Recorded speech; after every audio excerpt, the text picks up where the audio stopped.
That might be a little hot. Jim Carrey. I was going to guess Jim Carrey.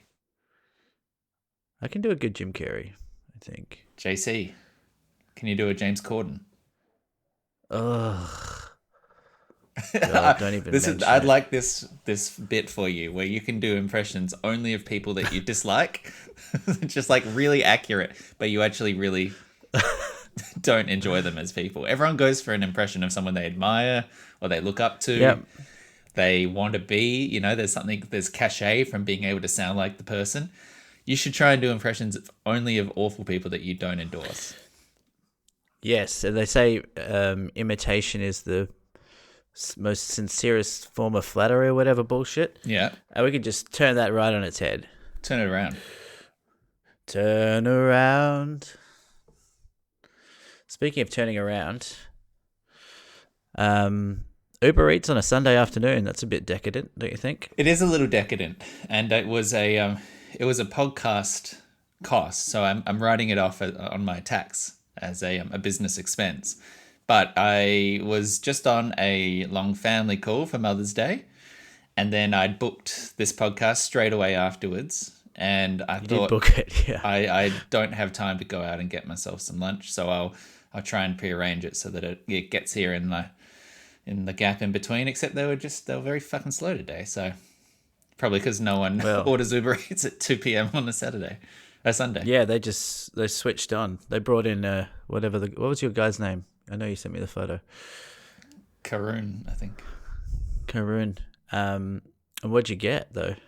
I got a fried Korean chicken sandwich with bacon and some like spicy fries. Nice. From Boom Boom Are you feeling Chicken. a little gassy? We'll see where this goes. We'll see where this goes because I put a lot of sort of tickly food in there at quite a pace. So there might be some. I'm expecting some fireworks. Some loud boot. Yeah. Yeah. Luckily, your mum's not here. Did you?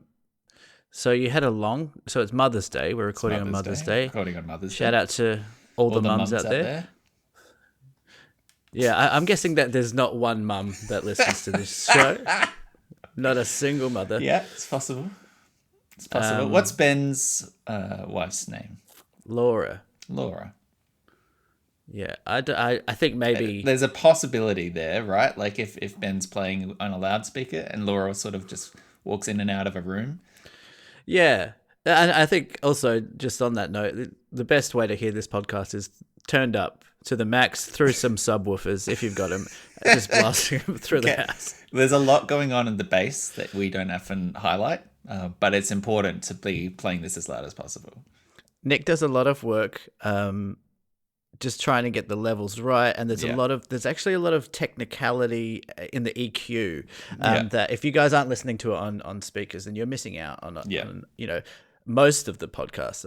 It's where I dedicate most of my focus, to be honest. The content, the Michael of it all, I just don't even really pay attention, but I do spend a lot of time getting those like subaural frequencies really, I want people to feel it in their chest.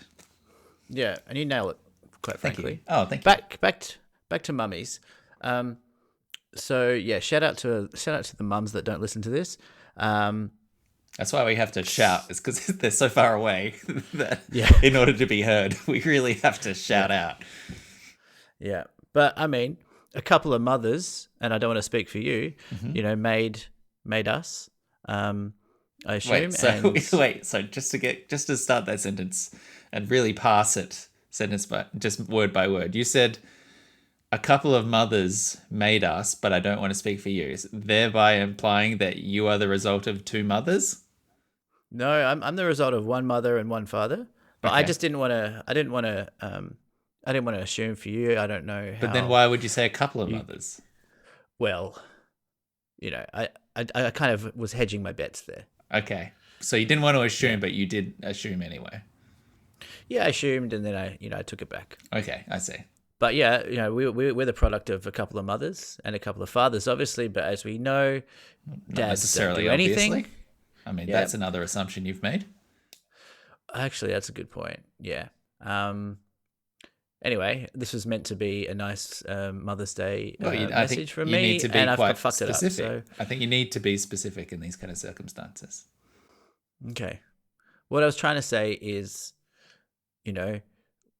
we both love our mummies. I love your mummy as well, for having made you. Okay. And Georgie, of course. But what could make a mother more proud than raising two sons that have a podcast with over a dozen listeners, maybe even a baker's dozen? Well, maybe. Yeah. I mean, I think you're completely right. And again, other than the very unwoke way that you phrased that, I think the sentiment was lovely. Yeah. And I want to also give a shout out to all the people out there struggling on Mother's Day because they've got shitty mums. And you're forced into this position where, there's all this hagiography of this, mothership concept, I suppose, in our culture. And if you're out there struggling, I hear you, I see you. I hope that your shitty mum isn't around today on Mother's Day and that you have an okay time doing the best you can. And I'm just going to piggyback on that and shout out to all the shitty mums out there who don't know any better, or maybe they had shitty mums themselves, but they've turned out to be utter crap. Mm-hmm. Their kids don't have podcasts of their own with over a dozen, maybe a baker's dozen listeners. Mm-hmm. And maybe they're, on drugs, or maybe they're just not interested, or maybe they just got bored of being a mum. Mm-hmm. I mean, I think we can all relate to that.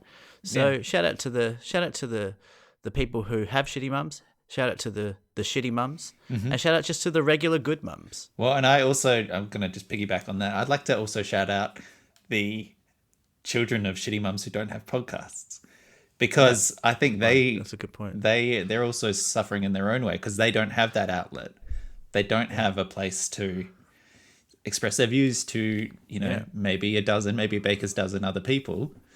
And they're just sat up there with all their thoughts, nowhere to put them, as a result of perhaps a lineage of shitty mumhood.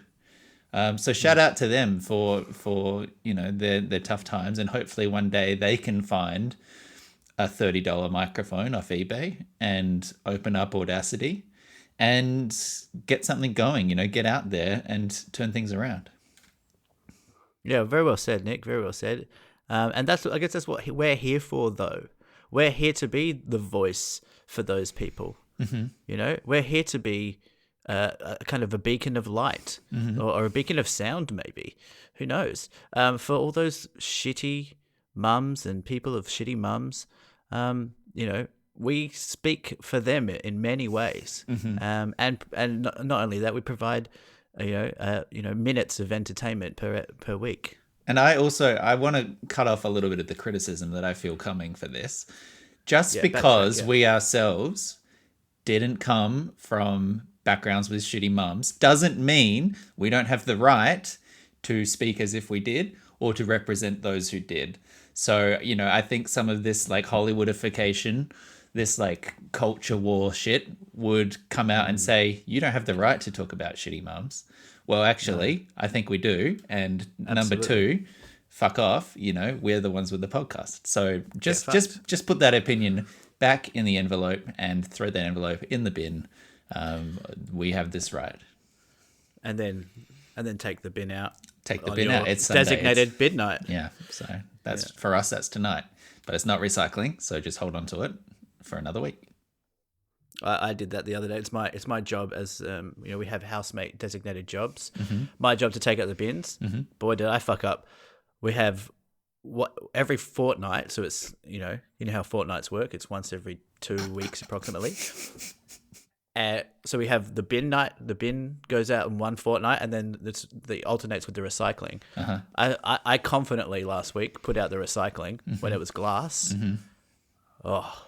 That's 2 weeks. That's 2 weeks that you have to wait. Yeah, that's a rough... Overflowing with recycling at the moment. That's a rough pill to swallow. Yeah. So your glass is different to recycling. Yeah, separate. Different bins, but also different days. Yes. No, not different days. So the rubbish goes out every week. Okay. but then it alternates between glass and recycling on the other weeks. Gotcha. Our glass and recycling are the same thing. They go in the same bin. Is that good? Yeah, it simplifies things, doesn't it? But you don't have organics, do you? So we have organics. We don't. No compost. Yeah. I think that they were intending to roll that out in Melbourne, but then COVID interrupted it all. Yeah. Well, thanks, Obama. Welcome to Deep Thought, everyone. Lovely to be back in little old Christchurch, using my own microphone and speaking to someone with their own microphone. Just probably a nicer edit coming up this week is what I'm hoping. But we're not here to point fingers. No, you did that in the copy. In the copy of last week. So it's already taken care of. Yeah, no fingers left to point. Sitting through the internet with me, my friend Michael. Hey. It's me. It's me. I'm here. I'm lonely, but I'm okay. Okay. And I'm Nick. Hi. Hey. How you doing? Speaking of bins, tell me how you feel about this. We might have talked about this on the pod.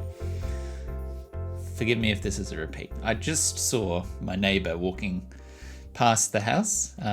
She's what I'd like to think of as a lonely person, much like yourself. She's probably in her mid-60s, red hair, a little bit of a hunch, just a tiny bit. Like she's still pretty active, but a little bit of that sort of leant over hunch.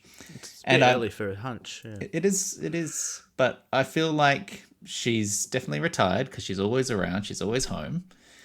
And always wandering around. And on a bin day, she will be out there grabbing an empty bin, a recently emptied bin, off the street while it's still hot. She'll be grabbing it the second that the truck's gone past. She's out there, she's grabbing the bins. But not just herself, she grabs the bins of everyone along the road. Everyone either side of her, she'll go through. And what she does is she drags it just a couple of meters in, off the driveway, and puts it on the grass in our front lawn and leaves it there. Now, I'm interested in some input here. This fucks me off to no end. Because to me, it comes off a little bit passag, where it's like, why have you not taken your bin off the street?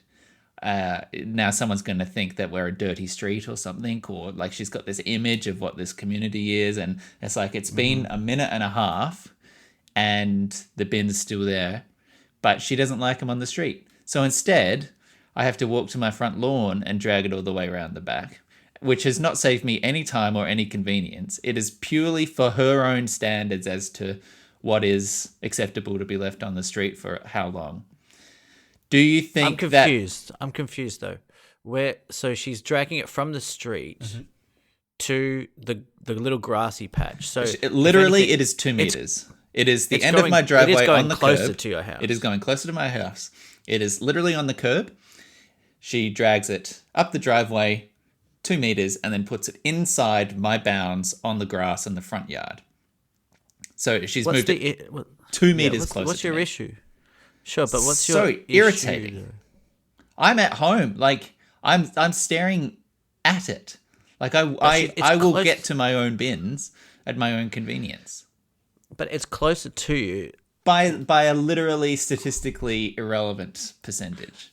So it's just annoying to you because of your perception that she is doing it for some sort of snooty reason. Yeah, it's so presumptive. Get your hands off my bin. It's not your bin. Who cares if it's there?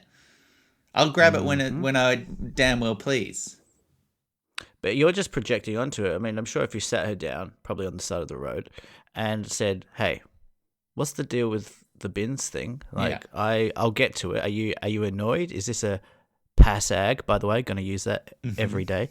Is this a passag? Move on your behalf?" And she might just be like, "No. I'm sorry that you think that. I just want to make your life a bit easier, even if it's just 2 seconds worth easier." Yeah, but I think she's bored with nothing to do, and she's just looking for ways to fill her day.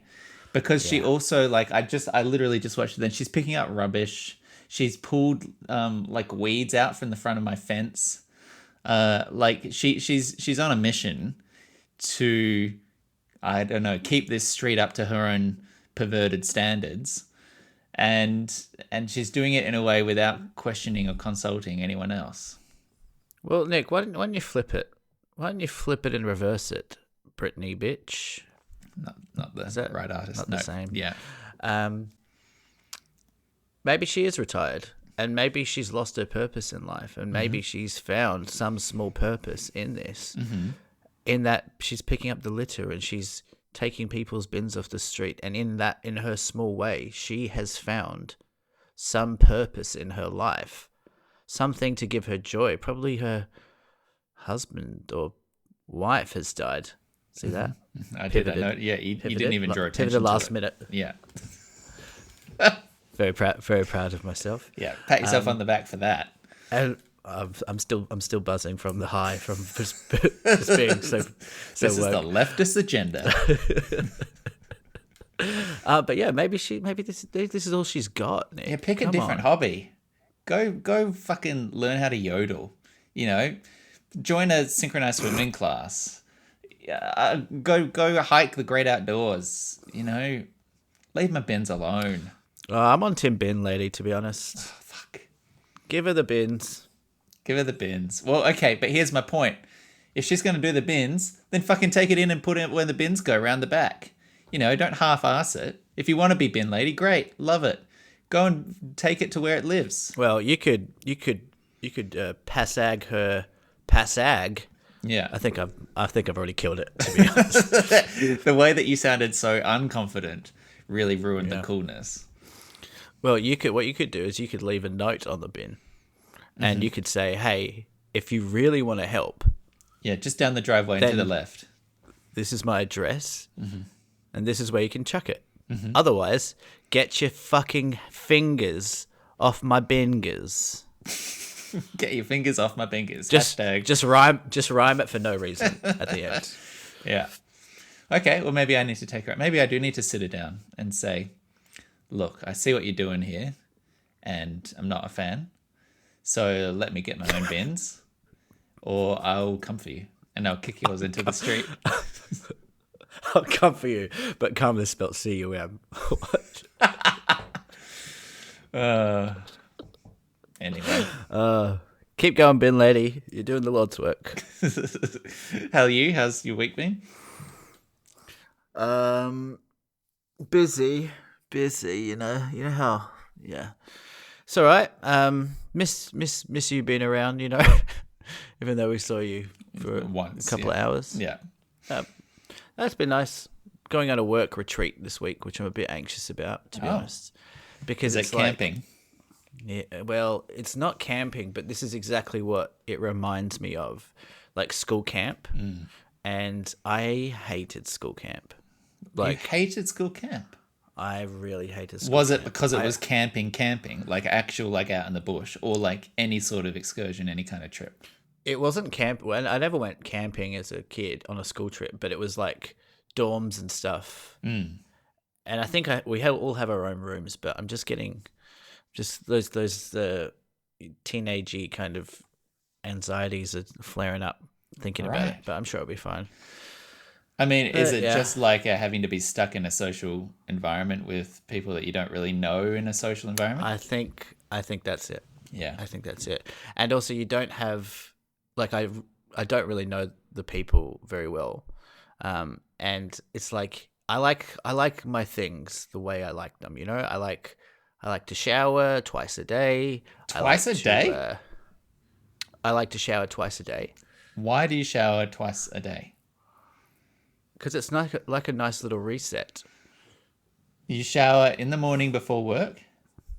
Yeah. And then you go to work but then I usually go to the gym or go for a run after work. Okay, that's fair. If it's after exercise, I get that.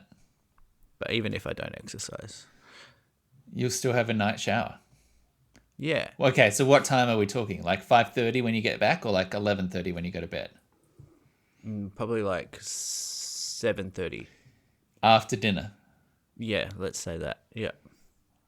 Well, before dinner's even weirder. Having a before dinner shower without having exercised that's an odd choice. Well, it doesn't matter. But the point is that, I like my things. I don't like people. I'm not ready to let messing with this my... go. Sorry, you're trying to move on to the camp thing again.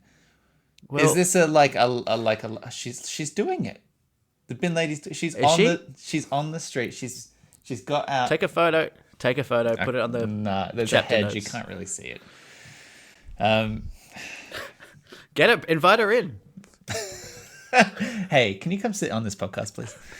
We're just talking about you. We were just talking about you. We've called you Bin Lady. Do you have an actual name, or should you want to just be known that? It's been la. Yeah. So when did this start? How did you get into 2 showers a day? Because you have to know this is an excessive amount of water and showers that you're having. Oh, I don't shame me. Well, defend it then. Well, it's something that I like to do, and fuck the environment. I use less. How about this? I don't wash my hands, so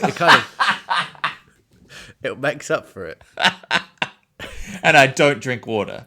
I don't drink water I at never all. drink water. Yeah. And I don't have a lawn. There you go.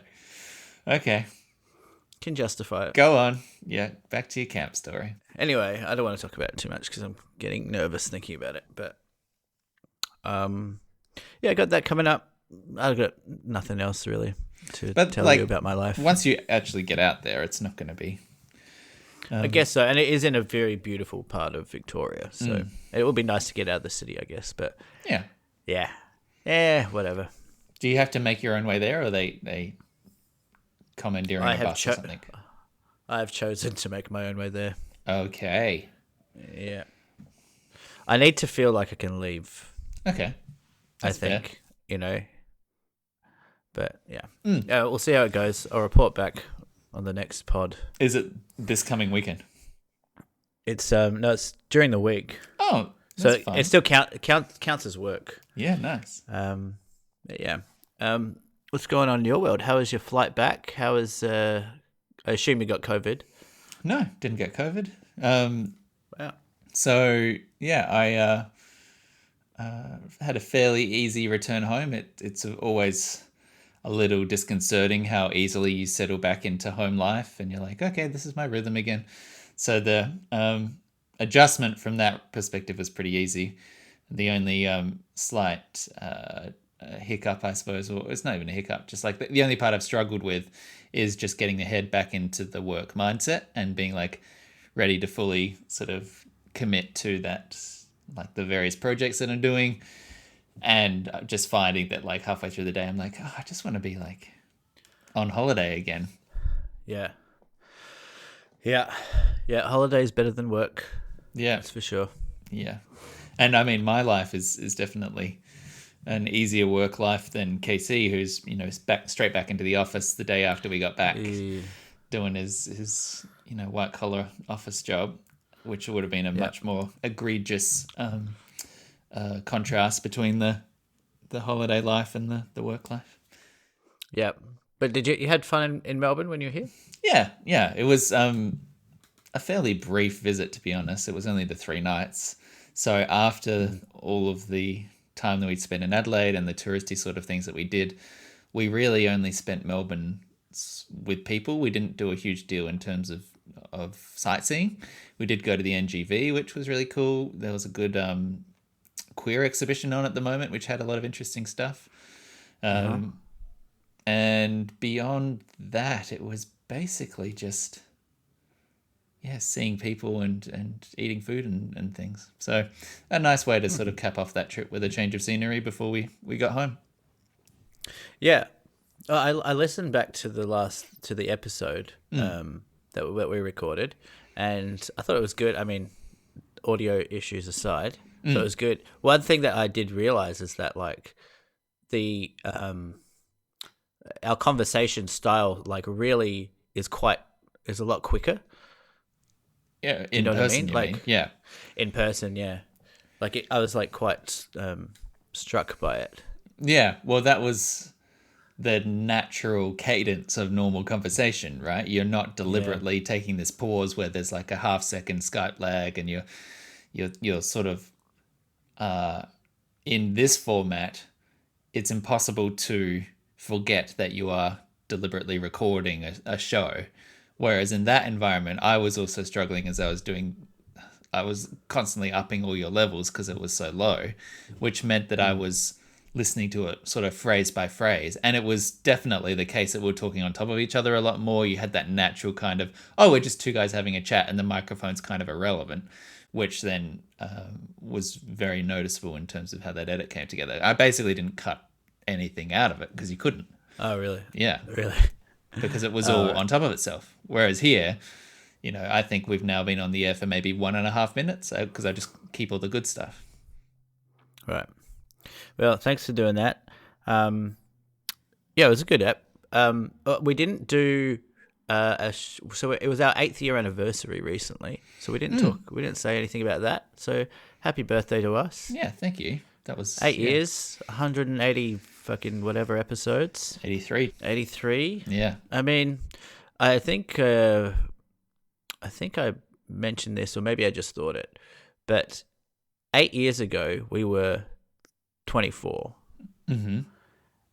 In 8 years' time, we'll be 40. Yeah, fuck. That's fucking wild. Yeah, that's a strange thought.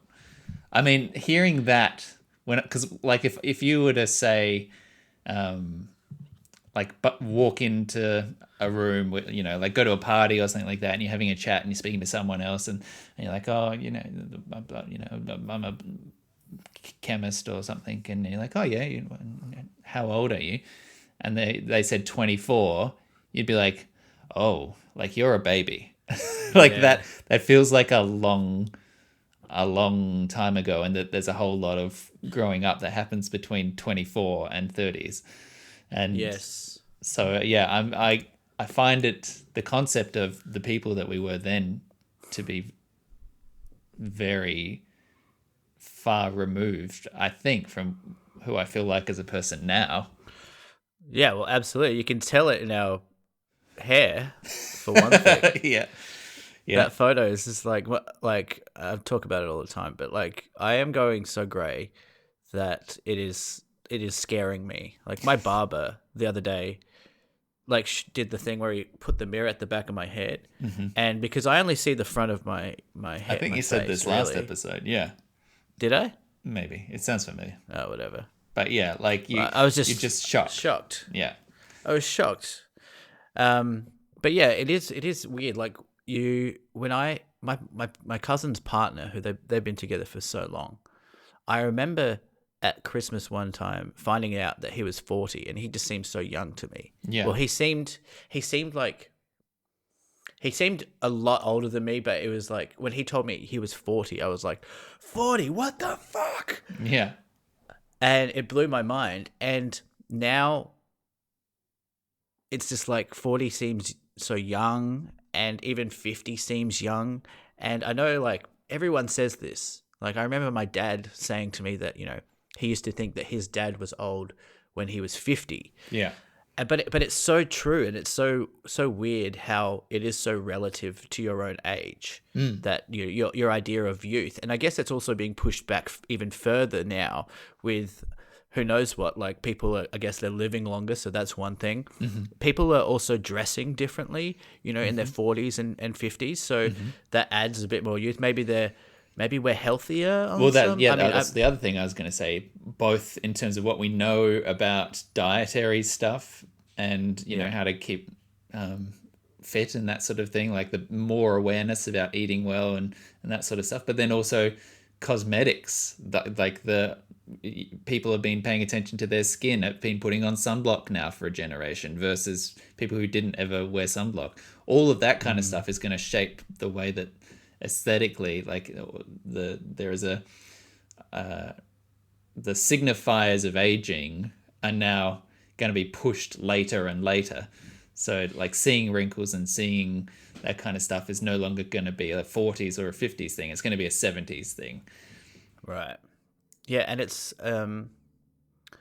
also, I guess, stress as well. Like when our grandparents were alive, they had like 8 kids and a mortgage, and their wife had died already. Yeah. And now we're like, I'm not even thinking about kids, at all Yeah. at this point. Yeah. So you got that stress. But when people, in the 60s were 60s, 70s, they look fucking old, Yeah. They look really old. Yeah. And now Paul Rudd's just out there, Yeah. 71 just and looking looks like incredible. a pubescent boy. Yeah. Yeah. The other thing about 60s, 70s era, of course, was life progression, which again probably contributed differently in terms of stresses. But people getting married at age 20, like you'd be like fresh out of school, you'd have your boyfriend, and then you'd get married, and then all of a sudden you were in a house together because your 23-year-old husband, who had a job at the law firm, was able to buy a house with his $7,000 salary or whatever. Yeah. So that all affects that progression as well. Yeah. It's something that I think about a lot, this age thing. And I think we've had many conversations about it, but just thinking about where you are in your life, and I don't know about you, but I'm constantly comparing that to other people's age, not just people that I admire. Like I've looked up how old Radiohead were when they made OK Computer. Yeah. It's like 28. Yeah. I'm like, fuck, I'm 32 now, and they've made this masterpiece. So I do that. Very unhealthy. But then I also do this other unhealthy thing, which is like compare myself to my parents and where they were at my age. Yeah. And I feel like at some point you can't help it. And especially when you pass the age that they were when they had you. Yeah. Do you know what I mean? Like my dad was 32 when he had me. Yeah. And then that really kind of kicks into gear. And I know it's not a healthy thing, because it's also very much a moving frame of reference. Yeah. Well, I wouldn't say it's apples and oranges. Like, I guess they are comparable to a degree, but it's hard to account for the stretching of time and the things that we were just talking about with also youth and vitality. Yeah. Culturally as well, yeah. But if you think about that, between us, which I agree on as guys, think about how different it is now for women. Because women, if you go back 50 years, like, as I said, they were getting married young. They weren't working as much, if at all. And they were having kids younger. So now you have a generation or two of women who come up in the world who do want to work, who have their own goals and things as well. And then, if they were to do that comparison, it could be in some circumstances like I'm 29 or I'm 30, and at this age, my mum had both of my siblings, but I am, still single, or I am, still out there working, and I'm not ready to have kids yet. And I think that comparison for them is probably a degree of life progression scarier than guys face, because if you were looking at the kids situation, there's very much more a biological clock thing ticking if you're a woman. So that, I think, must be even more sort of existentially panicking or anxiety inducing if you're a woman comparing yourself to previous generations. Yes, because you've got the culture moving, but your biology isn't. No. And so that must be very confusing and stressful. Yeah. And I think that's why you start to hear a little bit more about women freezing eggs if they can afford it, or deciding that they're not going to wait for the partner and get a sperm donor and have the kid now while they can at the age that they want, and trust that everything else is going to work out as they want. But yeah, it would be a very intimidating comparison, I think. Yeah. And it's also like comparing yourself to, like, all growing up of adults is your parents, and then I guess their friends and your aunties and uncles and stuff. Mm-hmm. So I find myself constantly going, I feel like I'm kind of like Uncle, Kerry in some ways. But it's kind of it's a false comparison. It's very confusing. I feel like I should stop doing it full stop, but I am also I'll never stop. The idea of tracking where you are in life versus other people. Yeah. Yeah. And I mean, that is the classic takeaway, right? Like, you're not in a race with everyone else. You're not. Yeah. There's very little to be gained from that kind of juxtaposition. But that was also something that I used to think about a lot in the early years of my coming out, where all around me, people, I'm talking early 20s, I guess, people were settling into long-term relationships, and they'd had the high school, girlfriend, and then broken up, and then gone to uni, and then found the next partner, and it looked like it was going well, and they're moving in together or starting to buy houses. And then I was stepping out tentatively into the world and being like, hi, would anyone like to have a boyfriend? Like the very first teenage effectively years of dating as a gay person is very different. And you're like looking around being like, how you're moving in together in a house that you bought together, and I'm like looking for my first boyfriend. And like that comparison was always very disconcerting if you let it get to you. But then that's that realization that we've been talking about, where it's like, no, you can't compare it to other people. There's nothing good comes from that. No, but I mean, it is that has been delayed for you, I guess, to a degree. But it's funny because yes, you got your first boyfriend a while after I ended a long-term relationship. Yeah, it's interesting that you're in a very long-term relationship, and I have been in and out of two long-term relationships. Yeah. And so do you feel like it's all kind of like, do you still feel that delay, or that you lost some years there in terms of that relationship development? No. I think because my immediate circle over here are all mostly coupled up as well. So that's felt like I've just joined the club effectively. And yes, there's always things that you're comparing yourself against. And that's, again, just kind of the point that always comes back, which is that there's no point in comparing it. But the next thing you could go is like, well, they've bought a house together, and lots of people are buying houses. And it's like, I don't know if that's something that I want to do over here, if it's something I can afford to do. Casey's wanted to buy a house, but the current market is so crazy. It's on hold because how do you even do that? And so all of this frame of reference, keeping up with the Joneses, just starts to feel ridiculous. Yeah, absolutely. And I think that's a good point. Your immediate friendship group has a lot to do with it. And from someone who, we've both done this, but, a lot of my friends that I had in Adelaide who, I don't really see or speak to that much anymore, but they were very much, we were a close friendship group at one point, 6-7 years ago. They are in a very different place in their lives. Most of my friends in Adelaide are now either thinking about buying a house or having kids. Yeah. And very much settling down. Yeah. Or have already done it. And very much settling down or getting engaged as well. Yeah. And my friends in Melbourne here, basically none of them are doing any of those things. Yeah. And I feel very much more, aligned with that now in terms of my life priorities. But do you think that was in some ways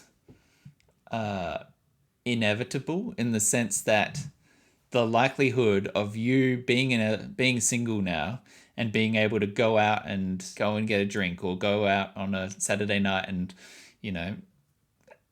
hit the clubs, is more likely to see you interacting with also other single people versus people with kids or people with mortgages? It would be harder for you to do the things you want to do or live your life that you want to live here with people that had settled down with kids, had houses, that kind of thing, right? Yeah, I guess it's like a chicken egg thing. Like, did this did these kind of did my life priorities develop um as a result of living here and making a new friendship group with people who are in a different place of their life or want different things out of life, Yeah. or or did it or did I move to here because did I move away from that in Adelaide Yeah. as more of a choice? Yeah. I don't know the answer to that. I think probably on some level I always wanted to move away from Adelaide, and I wasn't really interested in settling down earlier than I needed to. Yeah. And that's probably, you know, who knows what that's about. You know, is it, I mean, even the idea of having kids now and having a house, I'm just like, oh, you know, that I'm 10 years off that. I feel like I am now maybe where everyone else was in their early 20s. I'm starting to feel like, yeah, maybe one day. But in my early 20s, I was like, nah, never. Well, it's interesting because I have a mental picture, and maybe someone bored enough to trawl through our earlier podcasts could find evidence of you saying like, oh yeah, I definitely want to have kids when you're in your 20s. Well, that's true. I do want to have kids, but just not for a long Not immediately. Time. Yeah. Do you do the maths on that? Because that's the one that sticks in my head a little bit, where it's like, okay, 40 and I'm having a kid. That means when they turn 21, I'm 60s. Like that maths is concerning. Well, not even concerning.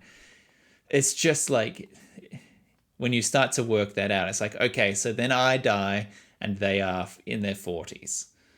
Does that feel like right? Like that's where the pressure starts to feel like, okay, there is for me still a kind of end point where it would be too late for this. Yes. No, I definitely do all that arithmetic. And I guess it's like every year that you don't have kids, if what having kids is something you want to do, is really a year less that you get to have with them. You could think about it that way. That's very Apart from, and that's aside from, will I be able to play, you know, catch with little Buster or something, you know? And you've said for years that your first name of choice for your son would be Buster. Buster Brown for full, yeah. Buster Brown. Is that hyphenated? Buster Brown. Or is that a middle name? Yeah. No, just two names. Oh, so you're marrying a Brown and getting rid of Zabrecki. No, it's Buster Brown. Buster Brown. No middle name. Zabrecki, yeah. Buster Brown. Just one word. Also, I'll do the hyphen thing as well. Okay. With the lady that I end up knocking up, or marrying or whatever. Yeah. But yeah, no. Like, are you going to be? And also, are you going to be able to relate to your kid? You know, because if your parents had you at 30, then is that true for you? Yes. Yeah, mine too. Then you've kind of got this window of ability to relate to, and I'm not saying, I mean, you relate to your dad with music and stuff. My dad, I'm just thinking through the maths now. My dad had me when he was 37. 37, really? And my mum would have been 34. 40. Yeah. Right. So I haven't quite crossed that threshold yet. Right. Okay.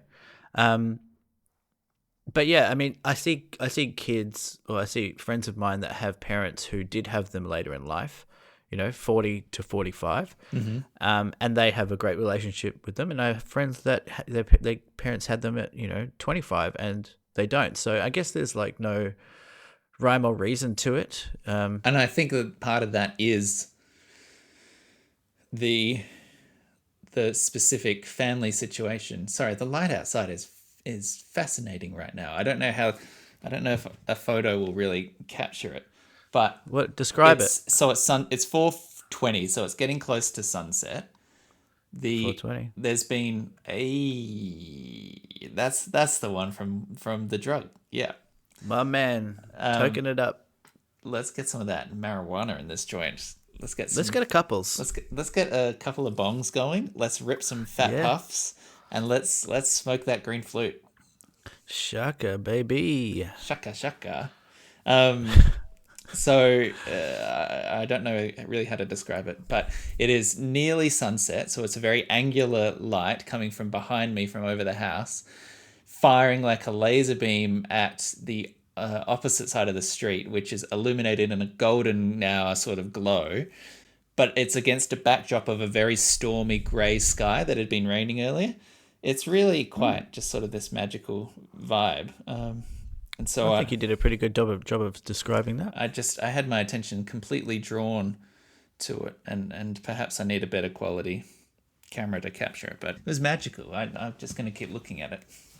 Yeah, and some people would say you've just seen God. Yeah, I was going to say this is exactly the kind of 420 chat that you'd expect. Yeah, from two stoners like us. From two stoners like us. Just picturesque. When I was a kid and I was a believer in God. I'm a believer. I couldn't see you if I tried. If I tried. Smash Mouth? But then I saw her face. I think it's Tom Jones, isn't it? Or Billy Joel. I'm definitely thinking of the Shrek version. Oh, yeah. It's the Smash Mouth Ridge. Smash. When I did see, like, you know, how the light comes out of clouds in and it kind of disperses. Yeah.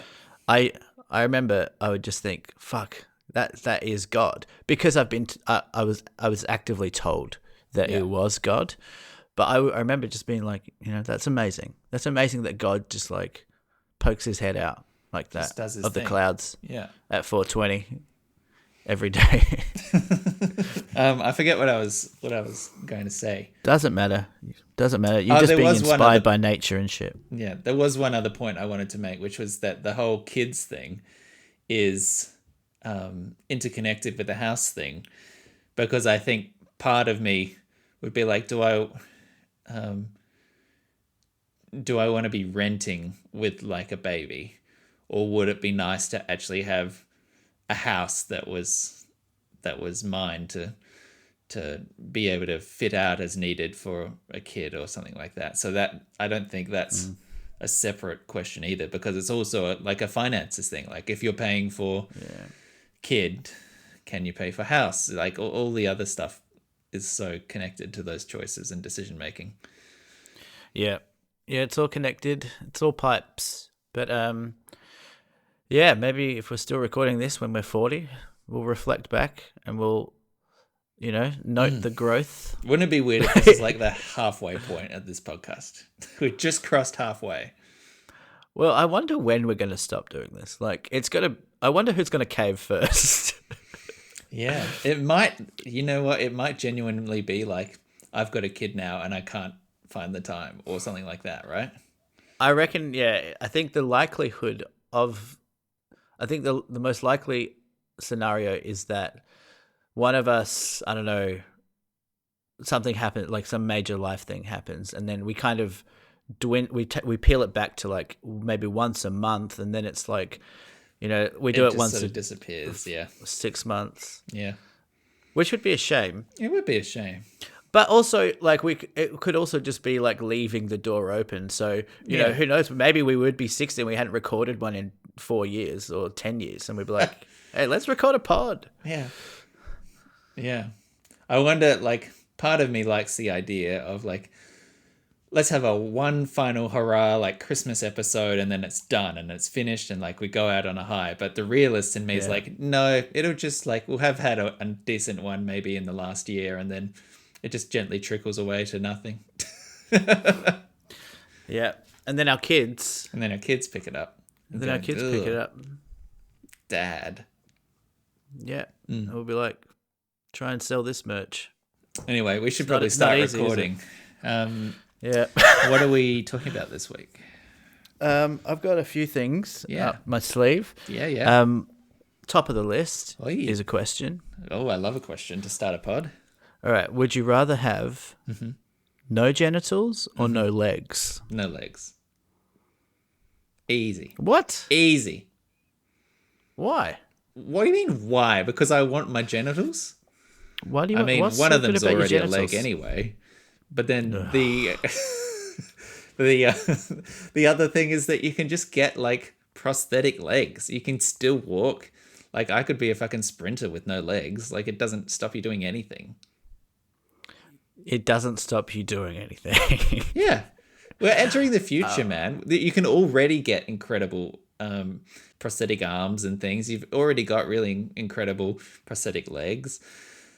Like it really won't be a huge deal. Chop my legs off. Chop them off. I reckon no genitals. Absolutely not. I think so. It'd be like just like being like a dog. You wouldn't miss it after a while. Wait. Have you ever had an orgasm? I've heard about that. What is that? Okay, so that might be the reason. Because genitals can be used like productively for fun and for pleasure. So that's maybe why you were just like willing to let it go if that's never been a thing. But are you thinking about just like not being able to have an orgasm again? Yeah. But like, look at a dog. And like have kids. I mean, well, it doesn't really change your circumstances, does it? Of course it does. Casey's got bucket loads sperm in over there. You didn't need yours. I told you not to talk about the picture of the bucket. But you no, can, I mean, sperm donor and an egg donor, and then you got a biological kid. All right, how about this then? All right, Okay. you have no genitals, but we've already taken your sperm, so Yeah. that's don't worry about that. No. Does that sweeten the deal for you? Why am I trying to get you to snip? I don't know, but it seems like you've made this choice for very limited reasons. Why would you get rid of your genitals to keep your legs? I just think. Well, first of all, I don't want to be in a wheelchair. You don't have to be in a wheelchair. Well, okay. When I was thinking about this question, I was thinking about it as like you just had two nubbins, kind of like Joe from Family Guy. Sure, but Joe from Family Guy still able to be completely mobile, still able to work, still able to go hang out with his friends. You can do that with no genitals too. Yeah, but what's the point? What's the point? Yeah. You wouldn't even notice it. Look at these dogs that have their genitals snipped off. They're happy as a dog. The like ridiculous. Really? Yeah. Get like think about a Paralympian sprinter. You know, just give me those like razor blades. Fucking let's go, man. Gonna do it with razor blades. You know the ones I mean, like the kangaroo legs, the little bouncy, sprinty ones. That looks like great fun. It's like being on pogo sticks. Yeah. Okay. Yeah, it does look really fun. I don't know. It's like a whole faff. I've asked two people this question. They both said, "Just snip off my legs." Yeah. So I'm starting to think that maybe I should have a bit more pride in my ghoulies. Yeah, or just like put them to use, just like work out what they're good for. I'll find something. I'll just start sticking them in things and seeing what works, seeing what sticks. Sticking them in. Well, there's 3 of them. There's 2 bollocks and a knob. Okay, you don't need to go all that way. They're a friendship. There's like a natural end point there. They're like a gang. Yeah. Well, terrorizing the neighborhood. Get on it. Give it a go. See what you can do with it. Because I feel like you've made a hasty choice there. Well, call in if you got opinions on this, guys. You send us an email, and it can just be with. Well, if you send us an email, it's not going to get into it. It'll just be immediately sent to the spam folder. Well, let us know. Send Michael a DM.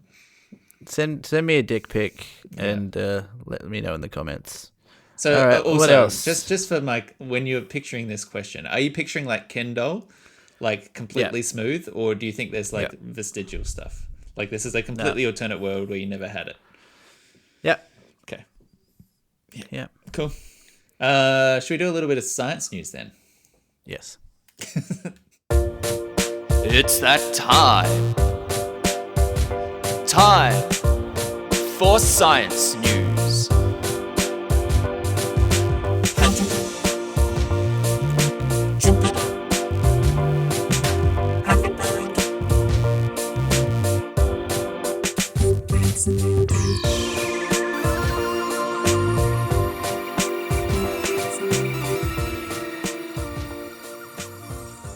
Okay. I'll send you this little link here. Have you heard anything about DALL-E 2? It's the sort of it's very hard to phrase, but it's like Wall-E, but it's DALL-E. It is an AI that generates images. Have you followed anything about the computer ability stuff? Maybe we'll just watch this video at the same time. Have you ever seen a polar bear playing bass? Or a robot painted like a Picasso? Didn't think so. DALL-E 2 is a new AI system from OpenAI that can take simple text descriptions like a koala dunking a basketball and turn them into photorealistic images that have never existed before.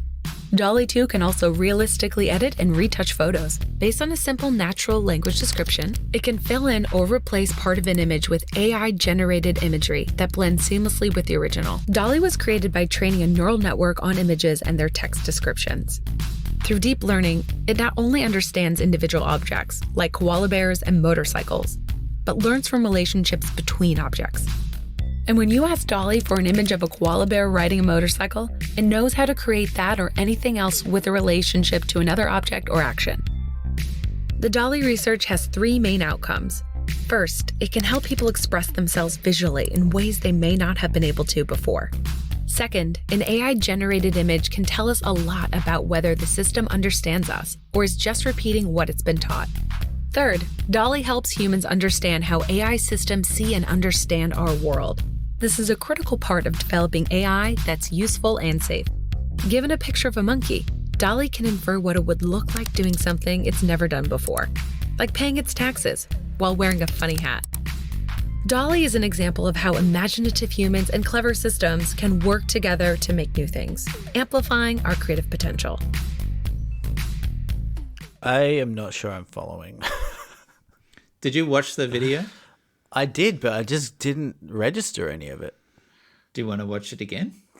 Wait, So can you just sum it up again? the person puts in an input, types something like Yeah. a kangaroo playing basketball or 3 hats full of watermelons, and it Or a monkey doing generates its taxes. Yeah, and it generates. I think I that got image. stuck on the monkey. Yeah, it generates that image out of nothing, and makes Oh, a right. realistic. It creates that image for you, just based on Right. like random criteria. Can anyone try this? I think it's publicly accessible, but I don't think there's a website that you can access yet. It's like an API. Oh, okay. So what use will this have? Well, in terms of like advertising or that sort of thing, I think will be one of the first applications where people will be able to create imagery that suits their needs, whether it's for your website or for a school project or, just for, scientific exploration of the capacities of these kind of AI things. It's a fairly big advancement, but it's also morally or like ethically coming to this point now where we have the technology to create photorealistic, completely like passing photography of things that never happened or never existed in a way that will now just ruin our ability to tell if something is or isn't real. Right.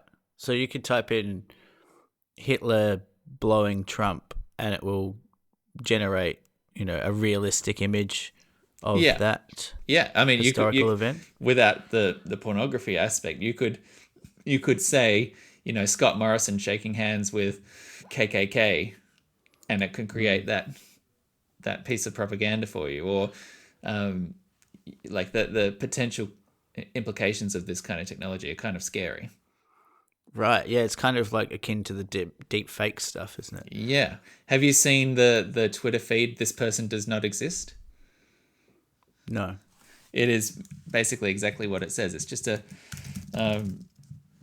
feed full of images that are computer generated. If you go to thispersondoesnotexist.com, it's basically creating photos of Oh, wow. photorealistic people, and if you just hit refresh, Wow. you just get a different What? person. And none of these people are real. This is not photography. This is just a neural network sticking features together to create people.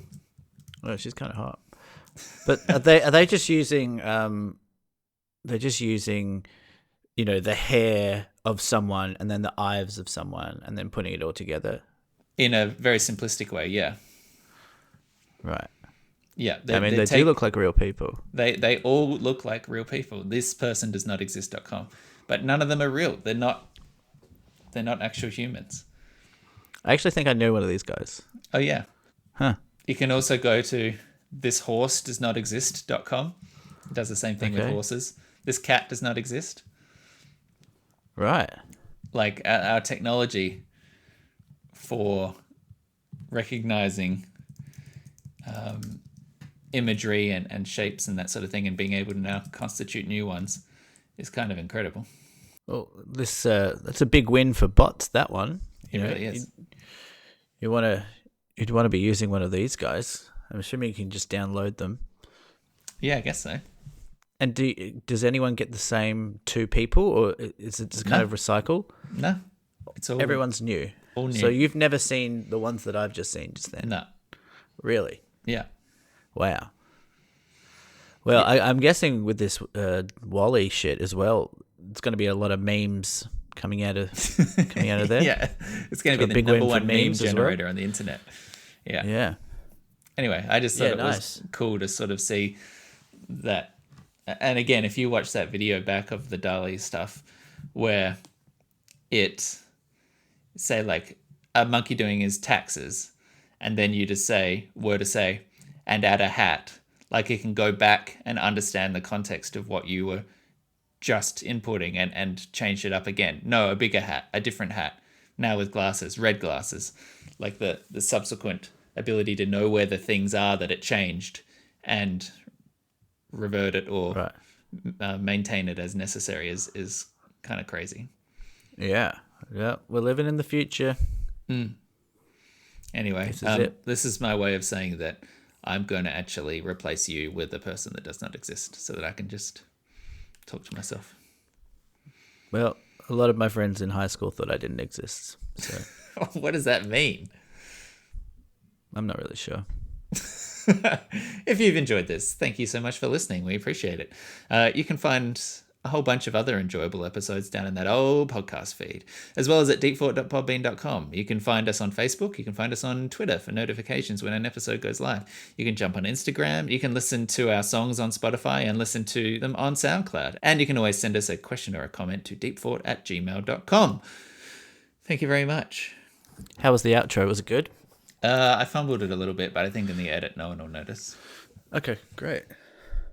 I just wanted to give a couple of quick birthday shout-outs. That's cool. In chronological order. So, Julius Notinsky, happy birthday. She's my cousin, of course. Mm-hmm. Very gentle, very beautiful, very creative soul. Mm-hmm. And she turns 48. Why does that always sound so creepy when you give people compliments? Is it your tone of voice? Yeah, I think I'd go down you monotone it a bit and it becomes a little bit serial killer. Yeah, you're right. So happy birthday, Julia. Yesterday was Dave Webber's birthday. So happy he's birthday, Webbs. Does he ever get Webbs? Don't know, and I'm not sure how he'd feel about you calling him Webbs, to be honest. He's not a big fan. I'm joking. Yeah, he's old as fuck, though. He's actually quite old.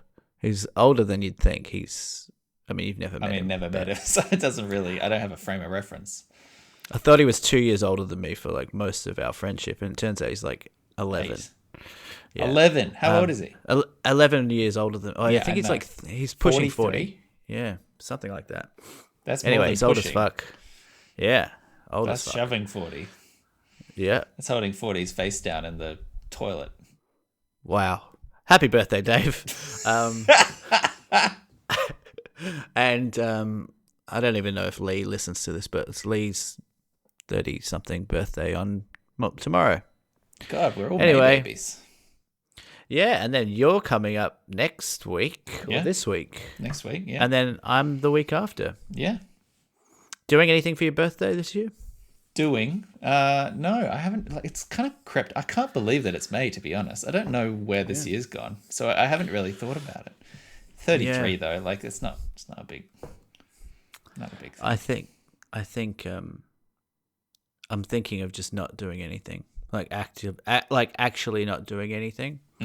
Which is like, usually I like to go out for like a nice dinner or something with a small group of friends. Yeah. But I'm starting to feel like just even that is like get over it. Like, you're sort of withdrawing into a bit of a shell, aren't you? Like nothing left to really glom onto in terms of life or friends. Yeah, you could say that. But it's a bit cringe. Don't you think? It's like, this is my special day. I think it's cringe if you do that. If you go there, if you have a night out and you expect everyone to have brought you a present and you expect a little song and dance about it and you want a card from everyone and you want someone to like really treat you and you expect them to pay for the bill and all, like, that's a little bit cringe. But if you're just like, if this is an excuse, going out for dinner. No, but I think if this is just an excuse for you to catch up with your friends, just go out for a nice bite to eat, then sure, I don't think that's cringe. I guess so. I guess if it's an excuse to bring everyone together. Yeah, if it's just like, hey, let's catch up, that's great. Yeah. Well. Happy birthday, everyone. Happy birthday, and happy birthday Nick to and us. the serial killer. Oh, that's actually not a bad name for this podcast. I was told that I make my bed like a serial killer the other day. As in because it's always made? Well. Or you mean the actual style in which you assemble the sheets is serial killery? It was just because it was taught. Yeah. Yeah. Thank you, JP. But haven't killed anyone. JP. All right, so I got a new segment that I've actually been sitting on for ages. And I made the jingle maybe a year ago. Wow. And we just haven't found the... to be honest, I would have changed the jingle if I had done it now. Well, you've still got a day before I'll edit it. So if you want to have a tweak. Nah. So when you say... I would have changed it, and there was the opportunity to change it. You've decided that you won't change it. So well, I don't have the project file anymore. Oh, It you was just on got an export. another computer. Yeah, Yeah, but that doesn't mean you can't recreate it. I mean, look, I just kind of said that. Like, it's the only reason I would change it is because the new segment is called Michael's Facts, and I just I've named all of my segments with I put my name in every one of the segments, you know? Yeah, it feels a little bit territorial. It's just branding, baby. This does okay. Feels like we've impinged on some other segment concepts we've had in the past. What distinguishes Michael's Facts? So Michael's Facts is just because I'm constantly thinking and questioning and wondering about, the little details in life, Nick, as you know. And so every now and then something will occur to me and I'll be like, oh, why is that the way that is? And then I'll look it up. But what distinguishes this is that it's probably not something that you fucking idiots have thought about. Okay. So it's like an aggressive fact campaign. No, that's just the pitch. Okay. But I think I see things differently. I'm a like a voyeur of life. Building an image this week. Yeah, I was the Dali of my words. I'm just throwing random shit at it. Yeah. But anyway, okay, so I'll play the jingle and then I'll tell you what this week's Michael's Facts is. Okay. I do feel like we have had some fact-related segments previously. Sure. Look, I can change the jingle to be just, I don't know, something with 2 syllables that can replace Michael that is a bit more inclusive. No, it's not about me or you. I just feel like conceptually, and I can't bring it to mind at the moment, but I feel like there was an interesting facts kind of segment that we had a while ago. I've accidentally forwarded you something else, but Is it a dick pic? No, it's something about. I really don't want you to see that. I saw it. You don't need to unsend it. I saw it. Damn it. Twitter's chickens come home to roost. I imagine at some point we'll talk about Elon. Yeah. Michael's facts. Michael's facts. Facts machine. Oh, here's a bonus fact. If you've got knowledge, we'll look it up. 'Cause Michael's facts are here to stay. Yeah. Okay. 1, lovely. 2, we've definitely had this segment. You've definitely already done Michael's facts because you've sung that jingle to me before in real life. And I think you forgot that you had this jingle and you've just gone away and made like a jinglified version of it because all of the lyrics and tune are very familiar. So all you're doing is just bringing back Michael's facts. Okay. Which has been previously established as a segment. All right. With a jazzy new, gloss on it. Oh, well, no need to win everyone over again then. Yeah. Because I feel like that when I brought in I feel like I do need to go back and re-listen to this because I'm sure that there was a little bit of a head-to-head competition here where I had introduced something along the lines of Nick's facts and then you had tried to claim a different segment and rebranded it as your own. So I'm going to have to go back and check the tapes here to establish the legality of what you're trying to do, whether this is effectively a coup. But for now, the board will allow it. We'll allow it play. Yeah. All right. Thank you, Your Honor. All right. So Michael's facts. Here we go. All right. So I like going to the movies. It's probably one of my favorite things to do. Mm-hmm. And I was sitting in the movies the other day, and I was wondering, why is popcorn the movie food? Mm-hmm. It's directly associated with the movies. Mm-hmm. More than anything. Maybe you see it at other kind of fairs and stuff, but it's definitely like if you had that whatever that game is where you have to do word association, Jeopardy. Whatever. That's not Jeopardy. If you said movies, like what would you think of? Popcorn, exactly. You just did it. So I looked this up. Why has popcorn become associated with movie theaters? Also, why is it the movie food? Can be a noisy food. There's some crunch in that. You're in an environment where you'd want silence. Well, I'm very glad you brought this up because my initial thought, and I should have been focusing on the movie, but instead I was thinking about popcorn. My initial theory was that popcorn is actually quite soft on the crunch. Mm-hmm. It's like it's quite it's texturally quite soft. Squeak. It can squeak, can't it? It can squeak, but if you contrast that to a chip, a potato chip, you're getting a lot of crunch. But then the guy in front of us kind of put that theory to bed with his he was going to town on this popcorn. I remember once as a child, I was very excited because I just bought a packet of chips, brought them to the cinema. I was like, yeah, man, I can't wait to eat these. Like, I think Samboy barbecue. Yeah. And I was like, yeah, mouth's already drooling. I can't wait. Got into the movie, started, cracking open this packet. First mistake, very loud to open a packet. Second mistake, go in for a chip. Oh, it boomed around the theater like a fucking gunshot. And I realized my mistake. You can't eat chips in the cinema. It is too crunchy. Yeah. Or bring a gun into a movie theater. Well, sometimes you can in the US. But yeah, no, chips are a big no-no. Like maybe you could get away with a kettle chip and like suck it. No, you have to suck. Yeah. You have to suck it. But yeah, anyway, so yeah, I thought that popcorn was the movie food because of, the sound, but turns out it's not. And let me tell you what it is. So just a bit of history of popcorn, and I won't go into too much details, but the earliest traces, the earliest discovery of popcorn was 1,000 years ago. And they discovered traces of popcorn in Peruvian tombs. That's quite recent. Only 1,000 years ago. Yeah. I would have thought that's like a 4,000 years ago kind of thing. They had corn. Yeah. They had fire. Well, popcorn comes from maize. Yeah.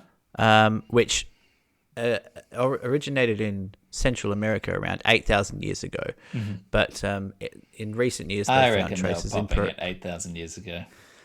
Well, they say once you pop, you can't stop. So, all right. So I'll just kick this off, and I'm reading a bit of an article, but I'll just live edit the boring bits. Didn't do that successfully last time, so I'm eager to see how this goes. No, this is a bit more fun, so don't worry about that. So, popcorn was the last thing that movie theaters wanted within, their walls, as they began to open in the early 1900s. The motion picture theaters wanted to mimic the prestigious vibe of existing performance art theaters. So movie theaters started out as a kind of an upper class thing. They wanted it to rival, a play or an opera. It wasn't like the casual, experience that we see today. So at the time, theater productions were primarily for affluent white people, wearing their finest clothing. So people would dress up, they wouldn't just go in your thongs and your... What do you wear in the movies? Singlets. Thongs and singlets. Small movie theaters soon led to plush movie palaces with fine carpets and furniture, two things that popcorn does not belong on. The audience, and Wallace Cinemas is still keeping that going. The audience were literate, because most of the movies back then were didn't have any sound. Yeah. And where you had to read title cards. So that came with a bit of, already a bit of education, Cachet. a bit of wealth. So the eventual introduction of movies with sound in 1927 expanded movie theaters' target audience past those who were literate, but food and drink were still not a part of the viewing experience. This began to change during the Great Depression's financial pinch. People could enjoy the simple luxury of popcorn, which cost around 5 to 10 cents at that time, without breaking the bank. A vital part of the movie-going experience is sneaking in bits of food, which is exactly what patrons did, despite signs forbidding popcorn. So they still didn't allow it, but people would sneak it in because it was easy. So it's funny that 100 years ago, cinema goers were still popping to the shops before they went to the movie theater to buy the cheaper version of what they could get at the theater itself.